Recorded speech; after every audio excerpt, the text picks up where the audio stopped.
John Crosse here with your Sunline Recap from the Crosse, Wisconsin event. The final event, the 9th regular season event for the whole year, and I did not finish strong. Very disappointing finish, very disappointing year. Had some good events this year, had some bad ones, had some real bad ones, and that really sunk me. I knew going into this event I had a top 50 finish. Moved me on to the AOY championship. The top 50 guys get to go to, and I could do well there and then possibly move myself up into classic contention, but that did not happen. Went out there, put together a pattern this week, flipping a lot of these undercut banks and isolated wood, and then I was catching a few each day and some real good fish on a frog, Spro frog, a bronzai 65.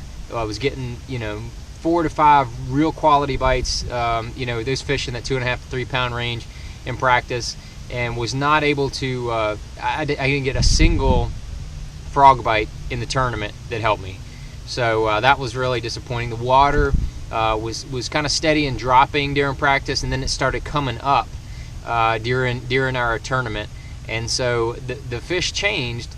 The ones that I was catching, flipping, I was flipping a D-bomb and a Missile Baits Craw father. Those two was using 20-pound Sunline Shooter on a Cashin 7.6 flipping stick. That was my main deal. My backup deal was, the other deal was the Spro Bronzai 65. I was throwing a black frog with a with 50-pound Sunline braid. The new 50-pound is phenomenal.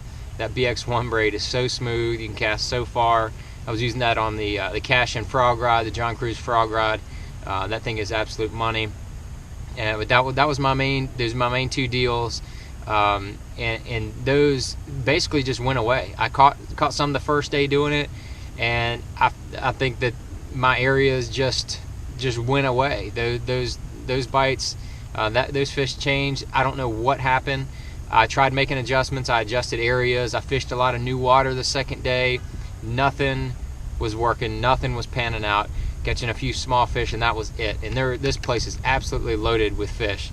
So I ended up breaking out the drop shot to catch a few fish that I weighed in. I got one on it the first day, and then the second day I ended up catching 2 of my fish on a drop shot, just because I was trying to do anything to figure out a new pattern, a new deal. But again, just kind of one of those situations to where nothing that I tried worked out.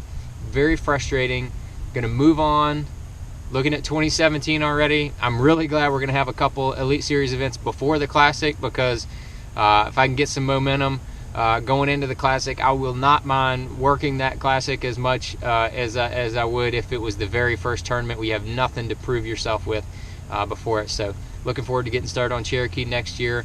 This has been a fun year. I've really enjoyed myself, my roommates, and I've got the best equipment. I'm using the best boat motor, the line, best rods, best everything. I don't have to question any of my equipment, anything in that regard. I don't have to change my system. I'm not having line failures. I'm not having rod failure. None of that stuff. So that is good. Now I can just focus on me. I don't have to change my system. I don't have to change anything like that. Just focus on making a few better practice decisions going into tournaments, of keeping a more open mind. I think that hurt me on the Potomac. I know it did. And sometimes you try everything that you think is going to work, and things that work for other people because you're just quite not in the right areas. But this year just didn't work out. So I'm just going to move on, focus towards 2017. I'm not going to change a whole lot. I'm going to just refocus, come with new energy next year, and we're going to make sure we have very good recaps for you at every event next year.